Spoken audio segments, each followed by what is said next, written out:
Assalamualaikum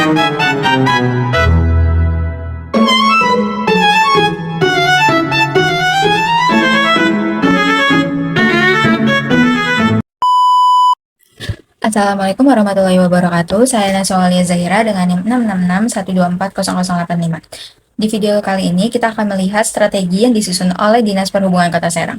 Sebenarnya kita bisa melihat sebuah gambaran besar tentang bagaimana transportasi di kota ini ingin dibangun. Visi dan misi yang ditampilkan tampak cukup ideal, aman, nyaman, tertib, dan berkelanjutan. Namun pertanyaannya adalah, apakah strategi ini sudah cukup jelas? Apakah semuanya sudah realistis untuk dijalankan? Mari kita lihat bersama. Yang pertama, masuk ke visi di Kota Serang. Sejatinya sudah sangat tepat, jelas, ringkas, dan mencakup esensi utama pembangunan transportasi. Namun, yang menjadi perhatian adalah misi-misinya. Secara umum, 4 misi tersebut sudah relevan, mulai dari keselamatan lalu lintas hingga digitalisasi. Meski begitu, misi-misi ini masih bersifat sangat luas, misalnya mengoptimalkan pengawasan atau mengembangkan transportasi publik ramah lingkungan. Terdengar bagus, tetapi belum terlihat arah yang lebih spesifik. Apakah fokusnya pada angkatan kota, bus, rapid transit, atau mungkin integrasi antar moda? Jadi secara garis besar, visi misi ini sudah clear, tapi masih butuh terjemahan ke langkah-langkah operasional yang lebih konkret. Jika masuk ke tujuan dan sasaran, sebenarnya sudah mulai terlihat lebih detail, ada sasaran peningkatan kepuasan masyarakat dan juga peningkatan kinerja keuangan hingga tata kelola digital. Ini bagus karena menunjukkan bahwa Disub ini mulai memikirkan kualitas layanan, bukan hanya infrastrukturnya aja. Namun, sasaran seperti terwujudnya sarana prasarana transportasi publik yang layak juga masih cenderung umum, karena layak yang seperti apa dan apakah terkait jumlah unit atau kualitas armada atau sistem manajemen layanan. Jadi bisa disimpulkan arahnya udah benar, tetapi pengukurannya masih perlu diperjelas. Nah, masuk ke bagian yang paling menarik, justru ada di analisis faktor internal. Kita bisa melihat bahwa Dishub ini sebenarnya punya modal SDM yang cukup berpengalaman dan fasilitas seperti ATCS, serta sistem KIR yang sudah berjalan. Ini menunjukkan bahwa fondasi teknis sebenarnya itu sudah ada, tapi kelemahan yang muncul cukup krusial. Literasi digital SDM ini belum merata, integrasi sistem digital masih belum optimal, dan sarana publik juga belum sepenuhnya memadai. Artinya, sebelum bicara soal digitalisasi transportasi, ada PR besar terkait internal capacity building. Menurut saya pribadi, strategi ini sadar akan kelemahannya, tetapi belum menunjukkan secara eksplisit bagaimana kelemahan-kelemahan itu akan dijawab. Masuk ke bagian ke sisi eksternal. Peluangnya luar biasa besar, ada dukungan smart city, kerjasama akademik, serta tren teknologi yang memudahkan pengembangan transportasi modern. Ini sebenarnya sangat momentum emas, tapi ancamannya juga tidak kecil. Partisipasi masyarakat dalam disiplin lalu lintas juga masih rendah, pertumbuhan kendaraan pribadi yang terus meningkat, dan regulasi yang berubah-ubah bisa menghambat implementasi program. Menurut saya, analisis peluang dan ancaman ini udah cukup realistis, tetapi strategi yang diusulkan belum sepenuhnya menunjukkan bagaimana Dishub akan memanfaatkan peluang dan meminimalisir ancaman secara spesifik. Nah, masuk ke IFAS dan EFAS, masing-masing berada pada skor 1,90. Nilai yang sama ini menunjukkan bahwa kondisi internal dan eksternal Dishub ini berada pada level sedang. Artinya, Dishub tidak berada dalam posisi yang sangat kuat, tapi juga tidak lemah. Rumus strateginya masih harus benar-benar fokus, terutama pada peningkatan SDM, integrasi sistem digital, dan perbaikan sarana transportasi publik. Dan analisis selanjutnya menegaskan posisi kuat Dishub berdasarkan perhitungan skor IFAS dan EFAS yang menunjukkan hasil positif. Posisi strategis di Kota Serang ini berada tegas di kuadran 1, yaitu kuadran pertumbuhan atau growth. Ini adalah situasi yang sangat positif bagi Dishub. Dishub didukung oleh kekuatan internal yang tinggi dan juga didorong oleh peluang eksternal yang besar. Posisi kuadran 1 adalah momentum emas bagi Dishub untuk mempercepat program dan meningkatkan kinerja secara signifikan. Selanjutnya kita beralih ke formasi strategi. Posisi Dishub ini berada di kuadran 1 adalah yang kondisi ideal. Namun, keberhasilan ini sangat bergantung pada ketajaman 4 strategi utama. Mari kita berdebat bersama. Yang pertama itu strategi SO atau Strength Opportunity.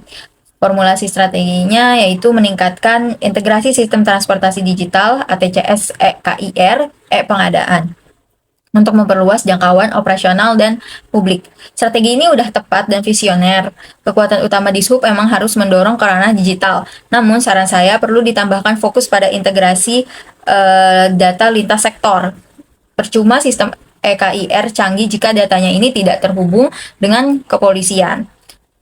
Prioritaskan data sharing agreement agar digitalisasi ini memberikan dampak maksimal, bukan sekedar stand-alone system. Yang kedua ada strategi ST atau Strength and Treat. Formulasi strateginya itu mengoptimalkan teknologi ATCS dan pelatihan pegawai untuk mengurangi kecelakaan dan kemacetan. Menurut saya ini adalah strategi yang sangat penting karena langsung menyentuh isu krusial seperti keselamatan dan ancaman kemacetan. Namun saran saya memperjelas output pelatihan. Apakah pelatihan tersebut ini mencakup data analisis dari ATCS? Karena optimalisasi ATCS ini tidak hanya tentang pengadaan, tetapi tentang kemampuan operator membaca dan merespon algoritma traffic secara real time, dan keberhasilan strategi ini terletak pada kualitas operator, bukan hanya kualitas hardware. Terus yang ketiga, ada strategi WO, Weakness Opportunity. Terus formulasi strateginya bekerja sama untuk mengkaji lokasi serta merencanakan literasi digital dan pembangunan sistem transportasi hijau. Strategi ini udah cukup ideal karena mengatasi kelemahan, misalnya kurangnya literasi atau infrastruktur, dengan peluang kolaborasi. Saran saya terkait transportasi hijau, perencanaan ini harus melibatkan studi kelayakan yang mengikat secara finansial. Jangan hanya berhenti di perencanaan, karena perlu ada target yang spesifik, misalnya pilot project jalur sepeda atau pengadaan bus listrik dalam 5 tahun ke depan untuk menjamin strategi ini bisa dieksekusi bukan hanya dicita-citakan. Yang keempat itu ada strategi WT, Weakness and Treat. Formulasi strateginya itu melakukan evaluasi dan menyusun kembali komitmen keselamatan dan pembangunan sistem transportasi efisien berbasis kinerja. Strategi ini adalah langkah defensif yang wajib, fokus pada mitigasi resiko. Opini saya adalah evaluasi itu terlalu umum. Untuk memastikan strategi ini efektif, Dishub perlu mengukur dan mempublikasikan skor kinerja keselamatan. Misalnya, tingkat keparahan kecelakaan itu per 100.000 penduduk, dan sebelum dan sesudah komitmen disusun itu kembali. Hal ini akan membuat strategi ini lebih terukur dan akuntabel di mata publik. Secara keseluruhan, 4 strategi ini memberikan kerangka kerja yang solid untuk pertumbuhan di Sub Kota Serang. Namun, keberhasilan ini terletak pada bagaimana setiap poin strategis diterjemahkan menjadi program kerja yang terukur dan memiliki timeline yang agresif. Setelah kita melihat secara komprehensif, inilah saatnya kita melakukan analisis kritis terhadap performa di Subkota Serang yang dirangkum dalam Balance Scorecard. Secara umum, skor rata-rata menunjukkan kinerja baik, namun ada beberapa poin yang memerlukan perhatian serius agar strategi ini optimal. Yang pertama, perspektif finansial. Mendapat skor 83% dengan visual fokus pada kolom finansial. Skor 83% ini untuk perspektif finansial adalah capaian yang sehat namun belum optimal. Sebagai instansi penyedia layanan publik, target ideal ini seharusnya mendekati angka 90% ke atas untuk menjamin fiscal soundness. Nah, fokus pada efisiensi biaya itu sudah tepat, tetapi KPI terkait peningkatan penerimaan anggaran harus dikorelasikan secara eksplisit dengan perspektif customer. Saya menyarankan agar Dishub ini memastikan bahwa setiap upaya peningkatan pendapatan daerah, misalnya dari retribusi, itu tidak menyebabkan penurunan kepuasan publik. Peningkatan revenue harus datang dari volume layanan yang lebih baik, bukan hanya dari kenaikan tarif. Ini penting untuk menjaga keseimbangan 4 pilar balance scorecard ini. Masuk yang kedua, yaitu perspektif customer dengan skor 87%. Dengan visual fokus pada kolom customer. Perspektif ini mencatatkan skor tertinggi 87% yang menunjukkan keberhasilan luar biasa Dishub dalam menjaga kualitas layanan dan kepercayaan publik. Ini adalah fondasi terkuat yang dimiliki. Nah, meskipun tinggi, fokus KPI terlihat dominan pada transportasi publik. Padahal peran Dishub ini mencakup manajemen lalu lintas secara luas. Nah, saya menyarankan agar KPI diperluas untuk mengukur indeks kepuasan pengguna jalan raya secara keseluruhan, yang mencakup aspek manajemen, kemacetan, dan ketertiban umum. Dengan begitu, skor 87% ini akan benar-benar mempresentasikan seluruh pengguna jasa perhubungan di Kota Serang. Masuk yang ketiga, ada perspektif internal dengan skor 81% dengan visual fokus pada kolom internal. Skor 81% ini adalah yang kedua terendah, dan ini mengindikasikan bahwa efisiensi dan kualitas proses internal ini masih memerlukan perbaikan yang signifikan. Kualitas pelayanan eksternal 87% ini harus didukung oleh proses internal yang lebih dari 81%. Nah, fokus pada penguatan keselamatan ini sangat penting, tetapi KPI tentang keputusan tata lintas atau regulasi ini terlalu fokus pada output. kayak dibuatnya keputusan gitu, bukan outcome seperti dampak yang di lapangan. Jadi ganti fokusnya dari keputusan tata lintas menjadi rasio kepatuhan regulasi tata lintas. Ini akan mendorong Dishub tidak hanya membuat aturan, tetapi juga memastikan aturan tersebut itu efektif dalam menurunkan tingkat pelanggaran dan meningkatkan keselamatan.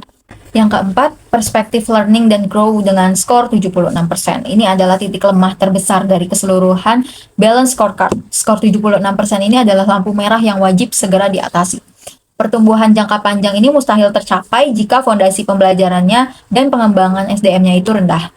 Jadi fokus pada kualitas SDM dan ATCS itu udah benar, namun skor rendah ini menunjukkan adanya keterlambatan eksekusi atau kurangnya investasi di sektor ini. Menurut saya, Dishub perlu mengalokasikan anggaran dan waktu secara lebih agresif untuk perspektif ini. Harus ada program talent management yang terstruktur untuk mempersiapkan SDM. Selain itu, tingkat kesiapan ATCS juga harus diukur bukan hanya dari keberadaan alat, tetapi juga dari persentase operasional, penuh, dan integrasi data dengan sistem internal. Meningkatkan skor LNG adalah kunci untuk mendongkrak semua perspektif lainnya di masa depan. Jadi secara keseluruhan, Dishub Kota Serang berada dalam posisi yang baik, namun kunci peningkatan performa jangka panjang terletak pada perspektif learning and grow dan internal. Peningkatan efisiensi dan SDM adalah satu-satunya cara untuk menjamin bahwa skor tinggi di customer dan finansial dapat dipertahankan di tahun-tahun mendatang. Nah, secara keseluruhan dapat disimpulkan bahwa strategi Dishub Kota Serang ini sudah memiliki kerangka yang jelas mulai dari visi misi hingga analisis faktor internal dan eksternal.